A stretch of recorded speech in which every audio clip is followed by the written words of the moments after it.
በሰሜን ኢትዮጵያ እየተካሄደ ባለው ጦርነት ተፈናቅለው በደብረ ብርሃን ከተማ ለተጠለሉ የተወሰኑ ተፈናቃዮች እርዳታ መላኩን ብሔራዊ የአደጋ ስጋት ስራ አመራር ኮሚሽን አስታወቀ።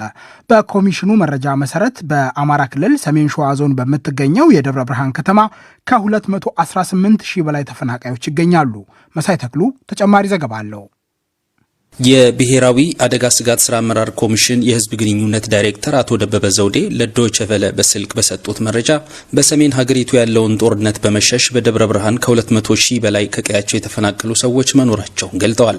ከነዚህም 8900 የሚሆኑት በስድስት መጠለያዎች፣ የተቀሩት ህብረተሰብ ውስጥ የሚገኙ ናቸው ያሉት ኃላፊው በመጠለያ ለሚገኙት ወገኖች አስፈላጊው ድጋፍ ወደ ቦታው መላኩን ተናግረዋል። በደብረ ብርሃን በስድስት መጠለያ ጣቢያዎች 8955 ተፈናቃዮች በአጠቃላይ ህብረተሰብ ውስጥ የሚገኙትን ጨምሮ በሰሜን ሸዋ አሁን ባልኩ አካባቢ 218955 ተፈናቃዮች ይገኛሉ። በእነዚህ እንግዲህ በስድስት መጠለያ ጣቢያዎች ለሚገኙቱ ክልሉ ጥያቄውን አቅርበዋል። ጥያቄው በቀጣይ ተመላሽ ሆኖ ለጊዜው ግን 3000 ኩንታል ዱቄት፣ 2000 ኩንታል ሩዝ፣ 400 ኩንታል ብስኩት ወደ ስፍራው ተልኳል።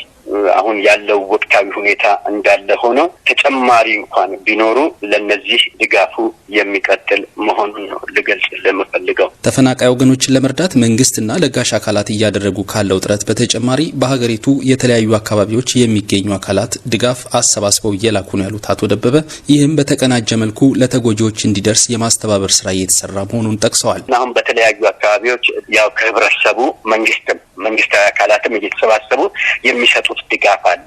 ድጋፉ ተጠናክሮ ቀጥሏል። በየከተማው በየክልሉ ህብረተሰቡ፣ ማህበራት፣ ቡድኖች፣ በውጭ ሀገር የሚኖሩ ኢትዮጵያውያን፣ ትውልደ ኢትዮጵያውያን፣ የኢትዮጵያ ወዳጆች ሁሉ ድጋፉን በመስጠት በኩል ርብርብ እያደረጉ ናቸው። ይህን በመምራት በኩል እኛ የምናደርገው ምንድነው?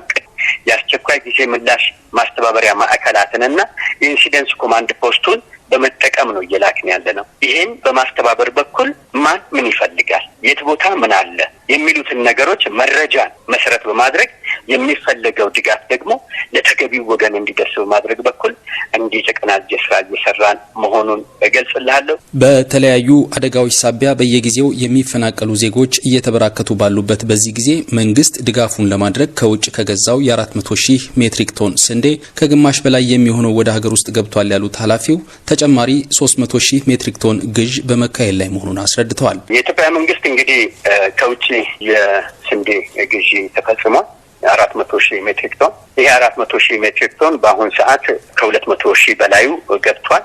ወደ ተለያዩ ማዕከላዊ መጋዘኖችም የገባ መሆኑን ነው ማረጋግጠው። ከዛ ውጪ ግን አጠቃላዩ እስከ ታህሳስ ወር መጨረሻ ድረስ ሁሉም ገቢ ይሆናል። ይሄ ምንድነው? በቀጣይ ለተረጂዎች የሚደርሰውን የምግብ አቅርቦት ወይም የድጋፍ አቅርቦት የበለጠ በማጠናከር በኩል አቅም ይፈጥራል ተብሎ ይታሰባል። ያን ጉድለትን ለመሙላት ነው እየተደረገ ያለው። በቀጣይም 300 ሺህ ሜትሪክ ቶን ለመግዛት በግዢ ሂደት ላይ አለ። ያንንም በመግዛት በተጠናከረ መልኩ ድጋፍ ፈላጊ ወገኖቻችን አስፈላጊው ድጋፍ የሚቀርብበት ሁኔታ ይመቻቻል ብዬ አምናለሁ። መንግስት በተለያዩ አካባቢዎች ለሚገኙ የተፈናቀሉ ወገኖች የሚያደርገውን ድጋፍ በተቀናጀ መልኩ ለመምራት ቀደም ሲል በሰመራና ባህር ዳር ካቋቋሟቸው የአስቸኳይ ጊዜ ማስተባበሪያ ቢሮዎች ተጨማሪ ማስተባበሪያውን በደብረ ብርሃን መክፈቱ ተገልጧል። ለዲደብሊው ዘገባ መሳይ ተክሉ ድሬዳዋ። የዕለተ ቅዳሜ የዶይቼ ቬለ ስርጭት እንደቀጠለ ነው። የመጀመሪያው መሰናዶ የአድማጮች ማህደር ይሆናል። የዛሬው መሰናዶ ያዘጋጀው ታምራት ዲንሳ ነው። እንዲህ ይቀርባል። ሰላም ጤና ይስጥልን አድማጮቻችን። ከዶይቼ ቬለ የእናንተን መልእክቶች የምናስተናግድበት ሳምንታዊው የአድማጮች ማህደር ዝግጅታችን ተጀምሯል።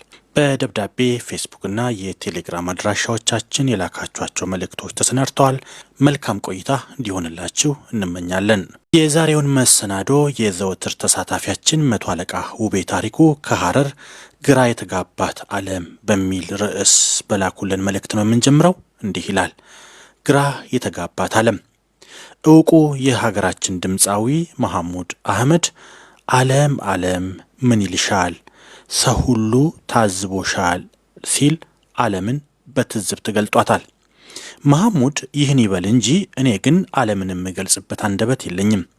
ይህች ዓለም አትጨበጥም፣ ቅርብ መስላ ሲቀርቧት ትርቃለች።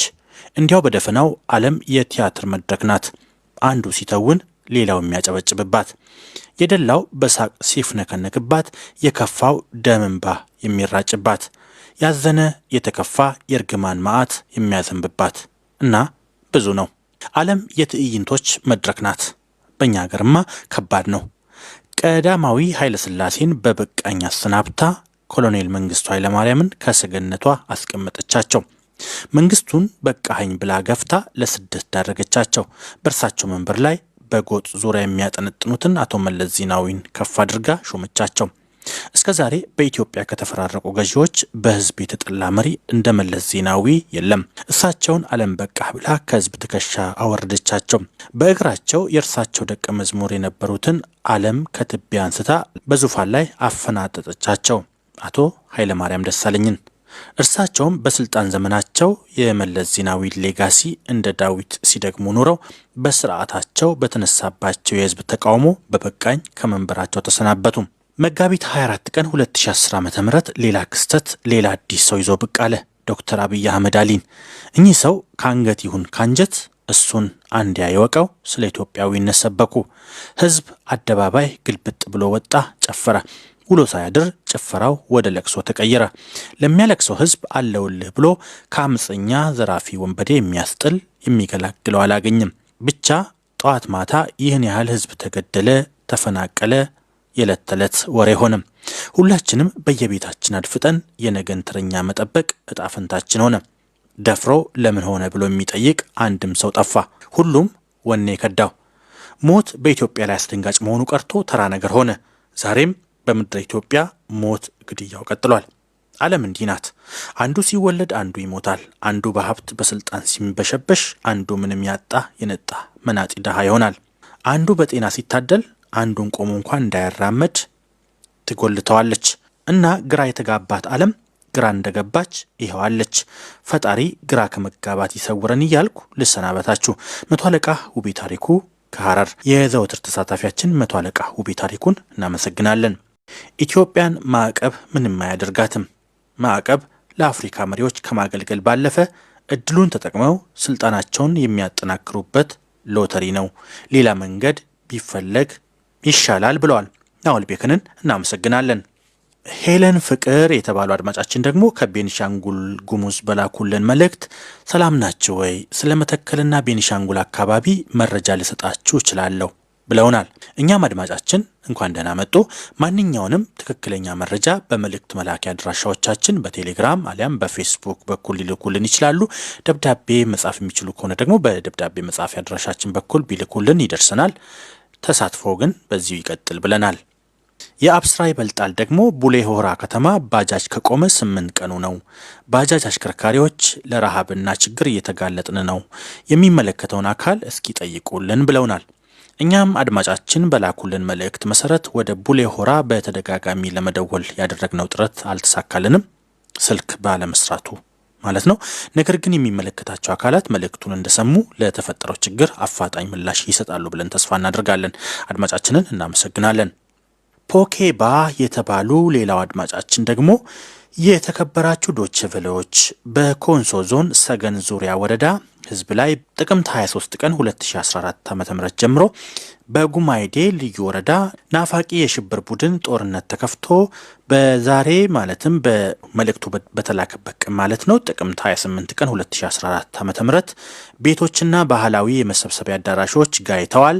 ይህ የሽብር ቡድን ከህወሓት ጋር ግንኙነት ስላለው ይህንን ጩኸታችንን ለፌዴራል መንግስት እንድታሰሙልን እንጠይቃለን ብለውናል። እኛም መልእክቱን አስተላልፈናል። ሙስጠፋ አህመድ ደግሞ ማህደረ ዜና ሁሌም መከታተል እፈልጋለሁ፣ መቼ ነው ስርጭቱ የሚተላለፈው ብለው ጠይቀውናል። አድማጫችን የማህደረ ዜና ዝግጅታችን ዘወትር ሰኞ ከዜና መጽሔት ቀጥሎ ነው የሚቀርበው። የሰዓቱን ጠብቀው ቢከታተሉን ያገኙናል። አለበለዚያ ደግሞ በሌሎች አማራጭ በቴሌግራምና በዌብሳይት በዶቼ ቬለ አማርኛ ዌብሳይት አድራሻችን ከተላለፈን በኋላም ቢሆን ሊያገኙት ይችላሉ። በሬዲዮ በአጭር ሞገድ ላይ እንዲሁ ሲተላለፍ ያገኙታል። ነገር ግን ዕለቱ ሰኞ ዕለት ከዜና መጽሔት ቀጥሎ የሚተላለፍ ዝግጅት ነው። እንዲያደምጡት ተጋብዘዋል። ለጥያቄው እናመሰግናለን።